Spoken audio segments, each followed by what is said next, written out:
سب سے پہلے آپ کو بتائیں کہ آج کا دن اقلیتی افراد کے لیے بہت اہم ہے۔ مذہبی اقلیتیں میرے سر کا تاج ہیں۔ وزیر اعلیٰ مریم نواز کا اقلیتی کارڈ کے اجراء کی تقریب سے خطاب۔ ہندو، سکھ اور عیسائی اتنے ہی پاکستانی ہیں جتنے مسلمان ہیں۔ آج میرے لیے بہت خوشی کا مقام ہے۔ اسلام اقلیتوں کے حقوق کے تحفظ کی ضمانت دیتا ہے۔ 50,000 مائنورٹیز کارڈ کا اجراء کر دیا گیا ہے۔ ایوان اقبال کمپلیکس لاہور میں وزیر اعلیٰ پنجاب مریم نواز نے اقلیتی کارڈ پروگرام کا اجراء کر دیا۔ صوبائی وزیر اقلیتی امور رمیش سنگھ اروڑہ سمیت ہندو، سکھ اور کرسچن برادری نے کثیر تعداد میں شرکت کی۔ تقریب سے خطاب میں وزیر اعلیٰ مریم نواز کا کہنا تھا، اقلیتی برادری میرے سر کا تاج ہے۔ خوشی ہے پنجاب کی تاریخ میں پہلی بار اقلیتی کارڈ لانچ کیا۔ آنے والے دنوں میں مینورٹی کارڈز 75,000 تک لے کر جائیں گے۔ ہماری وہ میرے سر کا تاج ہے۔ مجھے پتہ ہے کہ یہ رقم کوئی بہت بڑی رقم نہیں ہے، لیکن اور امید ہے کہ آنے والے دنوں میں، آنے والے مہینوں میں، آنے والے سالوں میں اس کو میں اور زیادہ بڑھا سکوں۔ اس کو ہم 75,000 پہ بھی لے کے جائیں گے انشاءاللہ تعالی۔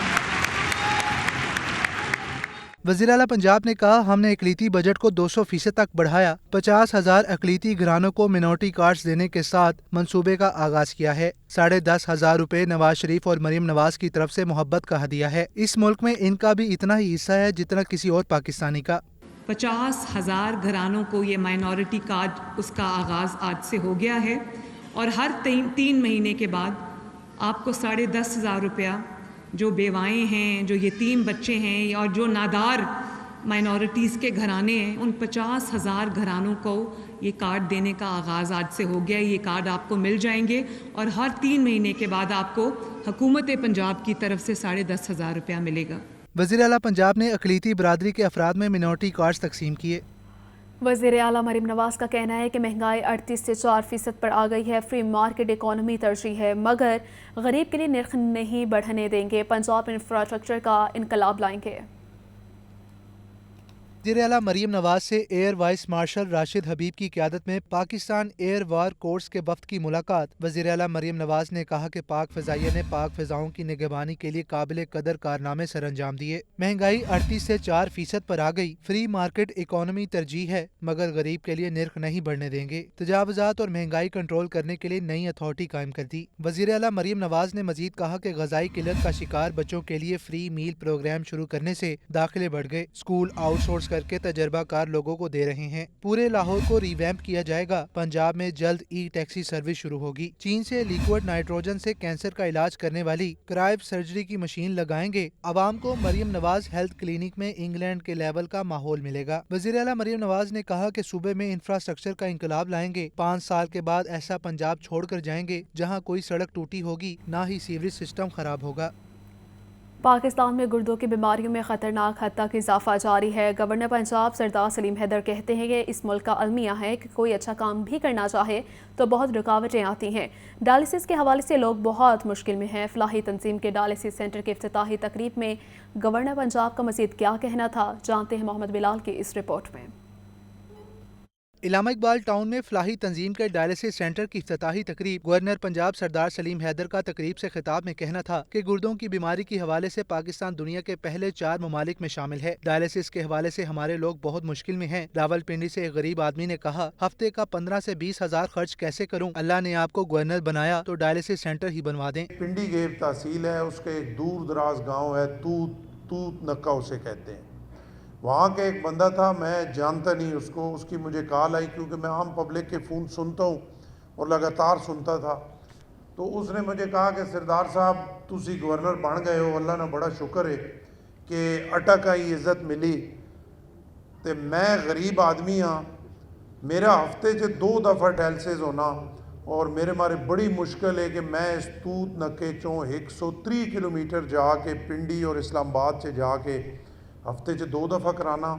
غریب آدمی ہاں، میرے 15 تو 20 ہزار روپیہ ہفتے نہ لگ وینا، آنا جانا اور ڈائلسس کرانا، اتنے بھی پیسے دے کے تے اللہ گورنر بنایا تے سارے تو پہلے یہ کرے کہ اسا غریباں واسطے ڈائلسس سینٹر بناوے۔ گورنر پنجاب نے کہا، پنجاب کے دور دراز اضلاع میں ڈائلسس جیسی سہولیات نہ ہونے کی وجہ سے لوگ وفات پا جاتے ہیں۔ ڈائلسس کی فراہمی عظیم کام ہے۔ اپنی تحصیل کے لیے ڈائلسس سینٹر کا اعلان ہونے پر شکر گزار ہوں۔ میں نے یہاں آ کے ان سے پھر گزارش کی، انہوں نے مہربانی کی اور اب پنڈی گیب میں جو ہے وہ پنڈی گیب جو سرکاری ہسپیٹل ہے وہ تقریباً 90% وہ سینٹر جو ہے مکمل ہو چکا ہے، اور بہت جلدی امید ہے کہ انشاءاللہ آپ کو ساتھ لے کے اس کا بھی افتتاح کریں گے۔ اور آپ کا بھی بہت شکریہ ادا کرتا ہوں، آپ نے فتح جنگ کے لیے بھی اناؤنس کیا۔ گورنر پنجاب سردار سلیم حیدر کا مزید کہنا تھا، یہاں اچھے کام سے بھی منفی باتیں نکال لی جاتی ہیں، لیکن میں عوام کی بہتری کے لیے کام کرتا رہوں گا۔ کیمرامین بلال کے ساتھ محمد بلال، لاہور نیوز۔ 9 مئی کے دوران مسلم لیگ نون کا دفتر جلانے کا مقدمہ انسداد دہشت گردی عدالت نے کیس کی سماعت 4 فروری تک ملتوی کر دی ہے۔ آئندہ سماعت پر ملزمان پر فرد جرم عائد ہوگی۔ سانحہ 9 مئی کے دوران مسلم لیگ نون کا دفتر جلانے کا مقدمہ انسداد دہشت گردی عدالت کے جج ارشد جاوید نے کیس پر سماعت کی۔ میاں محمود الرشید، ڈاکٹر یاسمین راشد، اعجاز چودھری اور عمر سرفراز چیمہ کو جیل سے عدالت پیش کیا گیا۔ سوشل میڈیا ایکٹیوسٹ صنم جاوید سمیت دیگر بھی حاضری کے لیے عدالت پیش ہوئے۔ پی ٹی آئی رہنما پر بغاوت اور کارکنوں کو جلاؤ گھیراؤ پر اکسانے کا الزام ہے۔ گزشتہ سماعت پر ایک مقدمے میں پی ٹی آئی رہنما پر فرد جرم عائد کی گئی تھی۔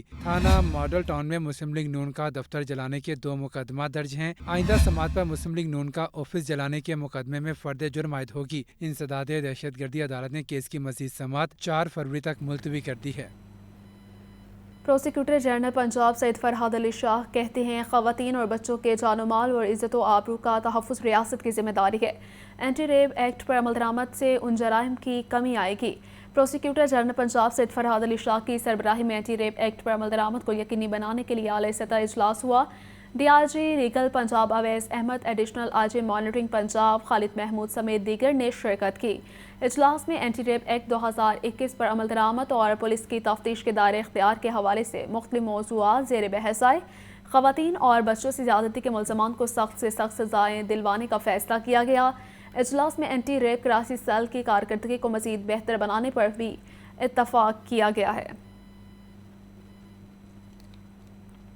اہل لاہور کے لیے اچھی خبر، والٹن میں میجر اسحاق شہید فلائی اوور عوام کے لیے کھول دیا گیا ہے۔ سابق وفاقی وزیر خارجہ سعد رفیق نے منصوبے کا افتتاح کیا اور وہ کہتے ہیں، راستے بند کرنے کا قائل نہیں، مذاکرات کرنے چاہیے۔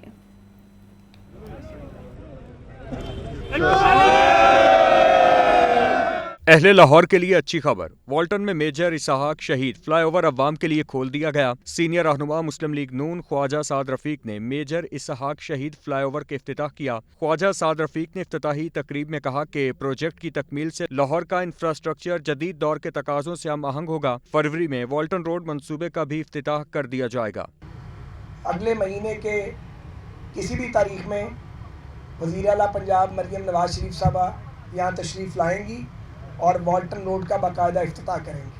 خواجہ سعد رفیق نے صحافیوں کی سیاسی صورتحال سے متعلق سوال پر کہا کہ مذاکرات کرنے چاہیے، میں راستے بند کرنے کا قائل نہیں، ملک راستے بند کر کے کبھی نہیں چلا۔ یہ بھی اپیل کرنا چاہتا ہوں جن لوگوں نے تجاوز کیا ہوا حدود سے کہ وہ اپنی بلڈنگز خود ہی پیچھے کر لیں اور 212 فٹ کی جو بلڈنگ لائن ہے اس کو فالو کریں۔ پہلی کوشش یہ ہوگی کہ بات چیت کے ذریعے مسئلہ حل ہو اور لوگ رضاکارانہ طور پہ جنہوں نے اسٹیٹ لینڈ پہ کچھ بنایا ہوا وہ پیچھے ہٹ جائیں۔ فلائی اوور کی تعمیر پر 1 ارب روپے لاگت آئی ہے۔ افتتاحی تقریب میں C E O C B D Punjab Imran Amin اور سابق M P A Mian Naseer, M P A Yasin Sahal بھی موجود تھے۔ کیمرامین حافظ بلال کے ساتھ زین العابدین، لاہور نیوز۔ نصف مالی سال گزر گیا مگر ٹیپا نے ایک منصوبہ شروع نہ کیا۔ ٹریفک انجینئرنگ کے ادارے کو صرف روڈ کٹس بند کروانے کے کام پر لگا دیا گیا ہے۔ بزدار دور اقتدار میں ایل ٹی کی ذیلی ایجنسی ٹیپا کو عملی طور پر بند کیا گیا تھا۔ 3 سال تک ٹیپا اربن ڈیولپمنٹ ونگ سے کوئی ٹریفک انجینئرنگ کا منصوبہ شروع نہ کروایا گیا۔ ٹیپا کا ترقیاتی اور غیر ترقیاتی بجٹ بھی 50 کروڑ روپے سے کم کر دیا گیا۔